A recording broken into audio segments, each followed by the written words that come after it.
Di Bapak-bapak, ibu-ibu sekalian, saudara Kristen rahmati Allah Ta'ala,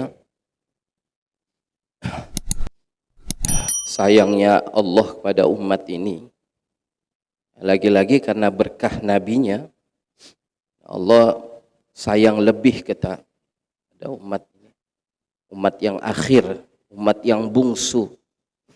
Seperti orang itu punya anak 5 orang, ya punya anak 5 orang, pertama, kedua, ketiga. Anak yang bungsu biasanya orang tua sayang lebih. Kayak gitulah. Allah Ta'ala sayang lebih kepada umat ini, umat yang bungsu. Umat yang tidak ada lagi umat setelah ini. Yang ada setelah umat adalah kiamat. Kiamat sudah. Jadi Allah sayang lebih. Sayang lebihnya kenapa? Karena ibadahnya lebih dari orang-orang terdahulu? Tidak. Umurnya panjang, khusyuknya lebih, ikhlasnya lebih? Tidak. Ya, sayang lebih karena imam kita adalah imamnya para nabi terdahulu. Coba bayangkan ya. Kita ini makmuman dengan imam yang mana imam kita ini adalah imam bagi nabi-nabi dan rasul-rasul terdahulu. Ini dimuliakan oleh Allah Ta'ala. Di akhirat, di mahsyar, seluruh para anbiya itu berdiri tahta liwa'in nabi, di bawah bendera nabi. Bayangkan. Nah, kita itu di bawah benderanya nabi.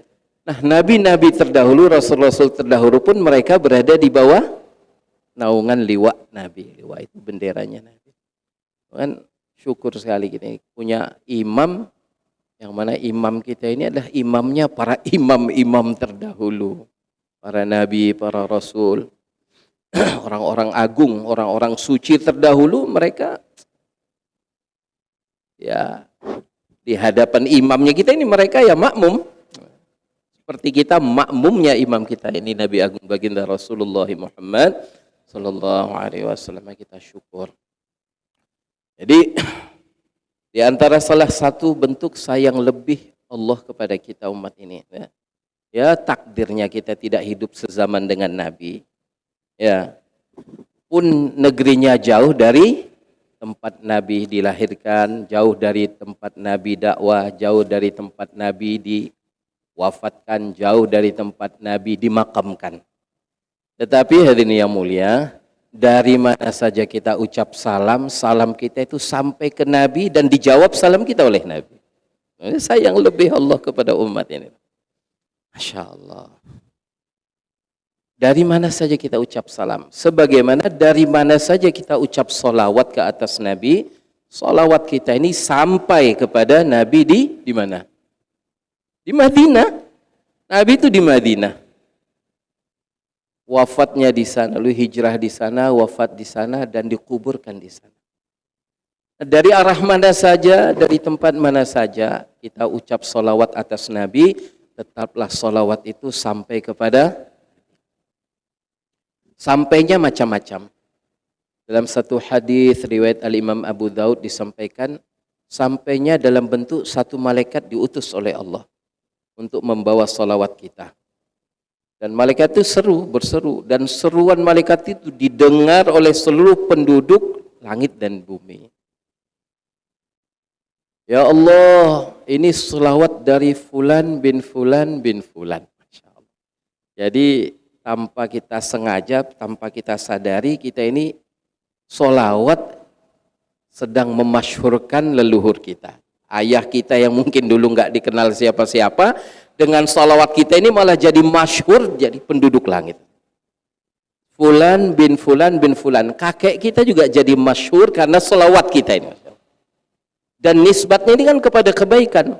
Kakeknya si fulan, ayah si fulan. Ini kakek dari orang yang salawat kepada Nabi. Nah, kalau kakeknya si pencuri, kakeknya masyhur juga, tapi nisbatnya kepada keburukan kan nggak enak. Tapi ini ya Allah, ini salawatnya dari fulan bin fulan bin fulan. Dan ini berseru, terus didengar oleh seluruh penduduk langit dan bumi. Sampai kepada Nabi, ya Rasulullah, ini salawatnya umatmu fulan bin fulan bin fulan. Jadi dengan salawat banyak kebaikan. Salah satu diantaranya kita sedang bakti kepada ayah, sedang berbakti kepada yahnek kita ini.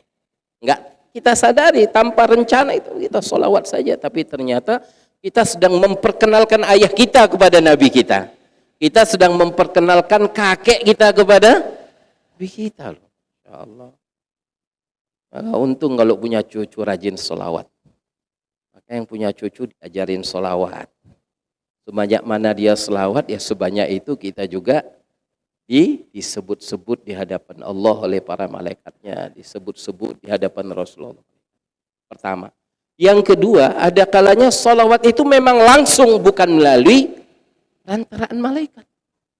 Memang sholawat ini terus datang kepada Nabi Agung Sallallahu Alaihi Wasallam dan terus Nabi menjawab sholawat dan salam kita. Maka gak usah sungkanlah ucap salam kepada Nabi dari mana saja. Bahkan kita ini sebenarnya melalui sholat itu kita ditarbiyah, dididik, diajar. Asyhadu an la at-tahiyyatul mubarakatus salawatut thayyibatu lillah. Terus apa? Assalamualaikum. Nah, kita diajari melalui sholat ini kan tarbiyah.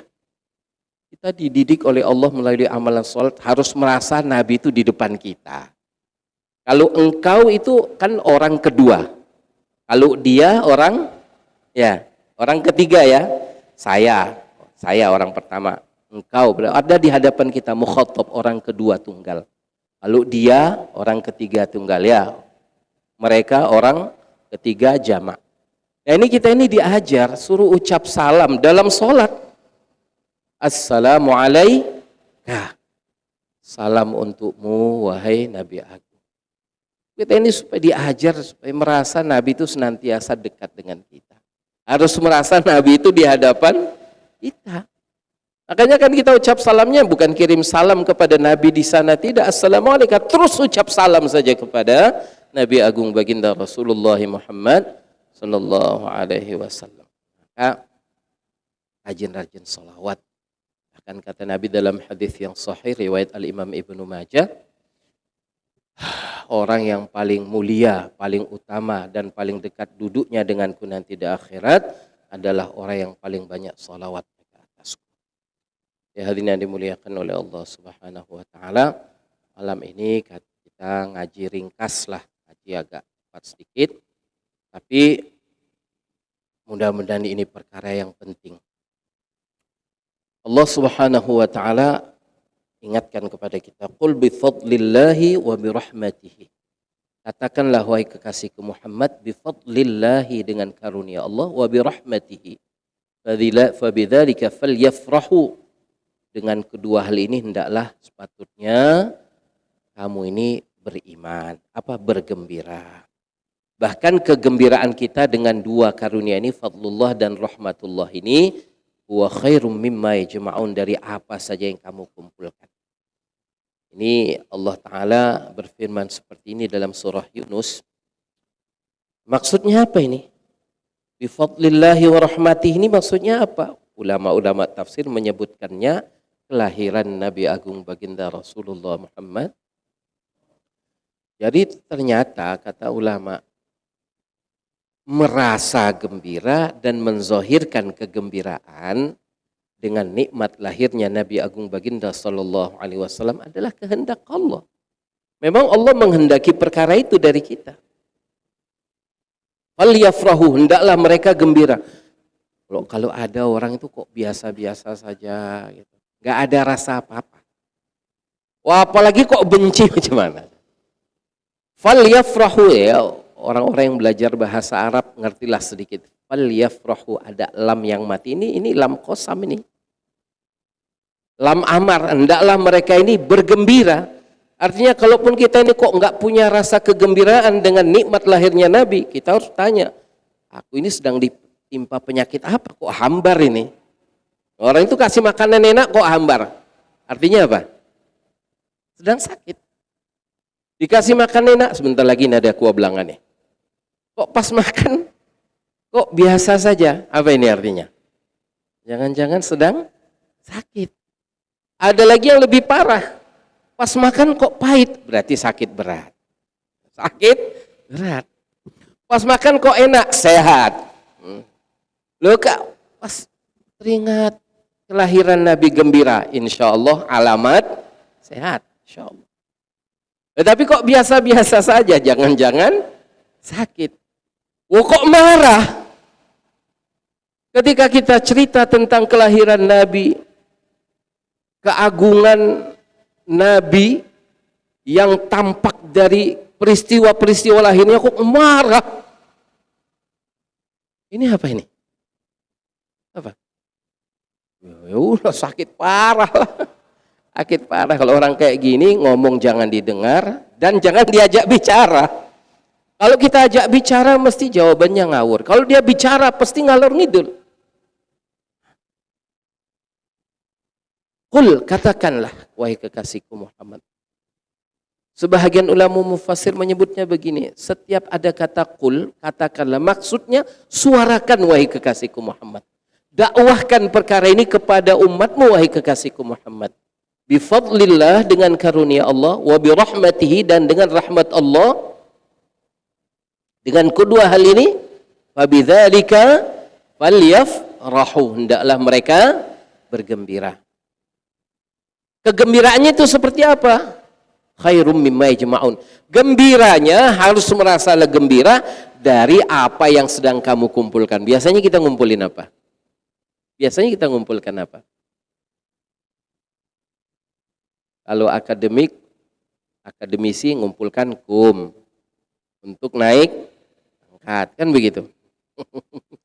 Yang sejenis-sejenis itulah. Apapun yang kamu kumpulkan, mesti kamu gembira dengan apa yang kamu kumpulkan. Terkumpul. Kamu berusaha mengumpul-ngumpul dan alhamdulillah terkumpul. Kamu gembira tidak? Gembira.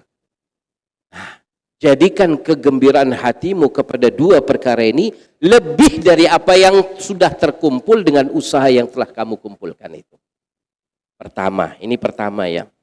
Dan ulama mufassirin menyebutkannya bifadlillah wa birahmatihi. Ini adalah kelahiran Nabi Agung Baginda Rasulullah Muhammad sallallahu alaihi wasallam.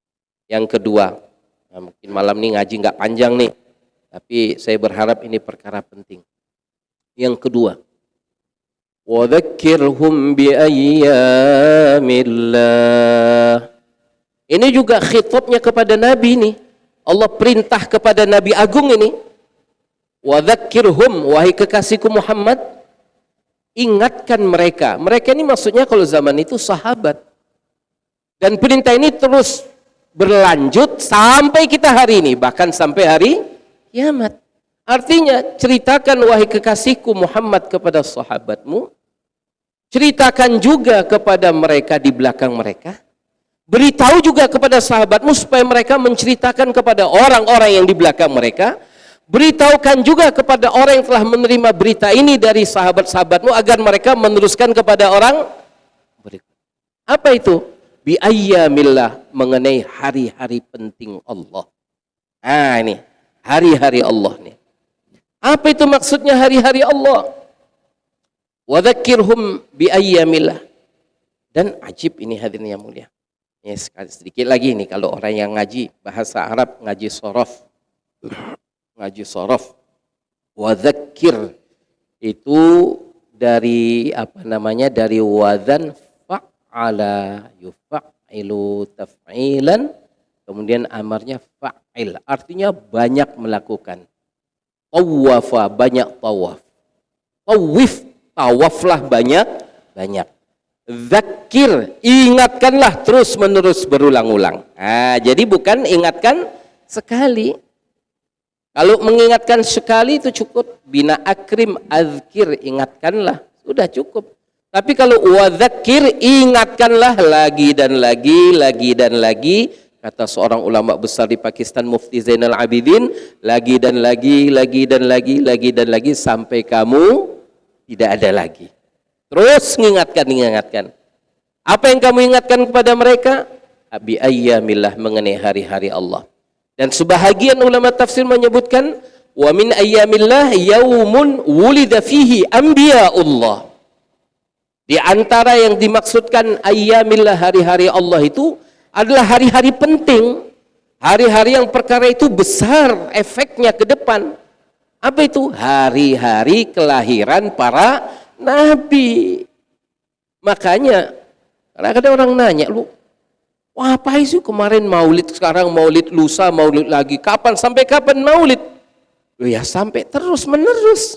Kita akan terus bermaulid. Allah Ta'ala cerita, Allah bercerita tentang maulidnya nabi-nabi dalam Al-Quran. Ini kalau cermat ya, kalau membaca Quran tuntas, kalau nggak cuman kulhu terus ya nggak ketemu. Kalau ngajak kulhu terus ya nggak ketemu cerita tentang maulid Nabi Ismail, maulid Nabi Yahya, maulid Nabi Musa, maulidnya Nabi Isa. Diceritakan dalam Al-Quran. Betul nggak? Betul? Mana ayatnya?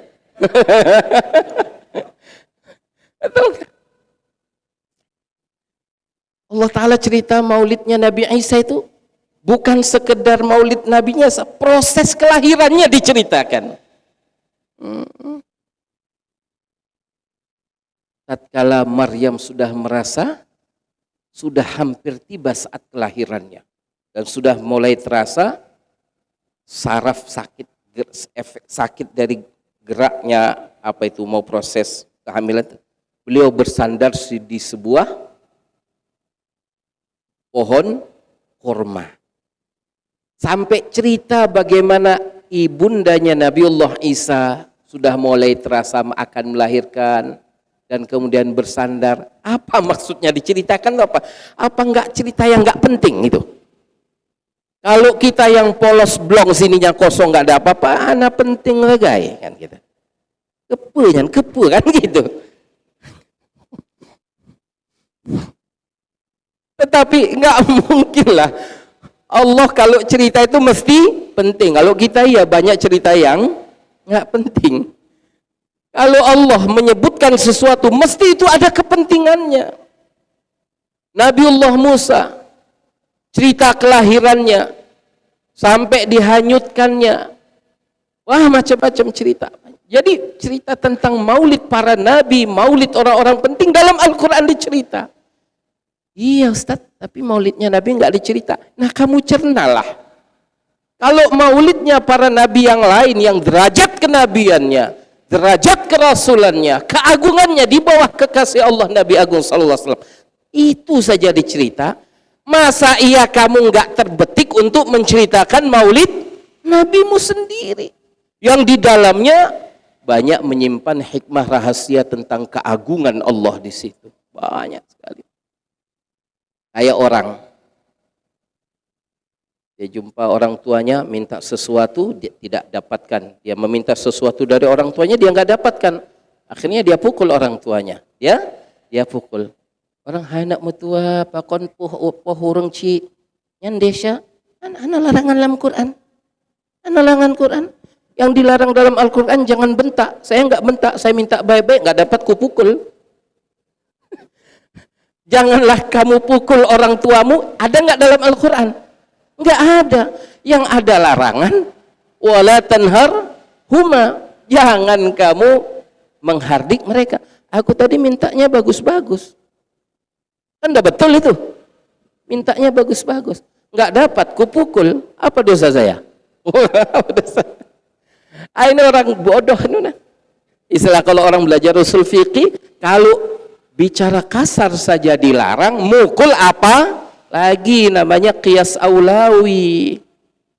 Kalau menceritakan kelahiran nabi-nabi yang derajat kemuliaan kenabiannya, kita tidak maksud membanding-bandingkan, tidak, supaya kita berpikir cerdas. Itu saja Allah memandang perlu untuk menceritakannya supaya kita ngambil iktibar.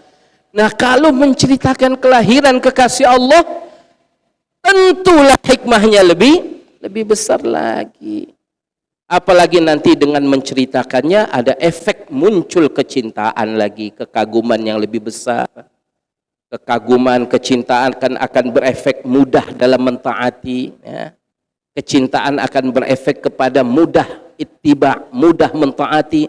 Bahkan lebih itu kata ulama, kecintaan ini, kecintaan kepada Nabi bukan hanya membawa kita mudah dalam mentaati, mudah dalam ittiba, bahkan akan berefek kepada menghantarkan kita kepada lezat dalam ittiba dan taat. Efek dari cinta kepada Nabi nanti ittiba itu akan terasa lezat. Kayak orang sudah cinta kepada seseorang, niru itu enak. Niru itu mudah, bahkan dia menirukan orang yang dicintai akan terasa kelezatannya. Jangankan niru sikapnya, niru kehidupannya. Nyebut namanya aja di lisannya sudah membuat air matanya nggak bisa terbendung lagi. Udah azan. Lah, maulidnya kita lanjut malam besok. Insyaallah malam Ahad. Insyaallah kita mungkin maulidnya bukan cuma satu malam. Maulidnya mungkin ya minimal arba'in. Minimal 40 hari. Atau mungkin sekalian dah 4 bulan 10 hari sudah. Dan ini dua hal yang saya mau katakan. Jadi ternyata sikap yang dimunculkan oleh para ulama menceritakan keagungan Nabi, cerita kelahirannya dan sebagainya, itu adalah ittiba mereka kepada sahabat. Kalau menceritakan, jadi mereka itu bukan tidak ada yang diikut, tidak. Ini Masya Allah. Ini di bahagian juzuk awal di lembaran-lembaran antara 1 sampai 20. Itu cerita orang-orang besar, orang-orang yang telah diiktiraf, diiklan oleh Nabi, ini panutan, ini bintang kata Nabi. Mereka banyak menceritakan tentang Nabi itu berkaitan dengan kelahiran-kelahirannya. Bagaimana Sayyidina Ali bercerita tentang maulid Nabi. Bagaimana Sayyidina Umar bercerita tentang maulid Nabi. Bagaimana para imam-imam ahli hadis. Imam-imam para ahli hadis ini. Bagaimana Al-Imam Bukhari cerita tentang Nabi. Berkaitan dengan kelahiran.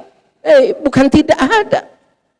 Kalau orang sekali Al-Imam Al-Bukhari cerita tentang kelahiran Nabi, artinya perkara itu adalah perkara yang penting. Al-Imam Bukhari itu orang yang kapasitasnya, tulisan tangannya adalah kitab pegangan yang paling bisa dipercaya di muka bumi setelah kitab suci Al-Quran. Setelah Al-Quran, kitab yang paling bisa dipercaya di muka bumi ini adalah kitabnya Al-Imam Al-Bukhari. Orang yang sekali ini punya karya sehebat itu, masa iya kalau beliau cerita nggak penting? Beliau selektif. Tidak ada satu hadis yang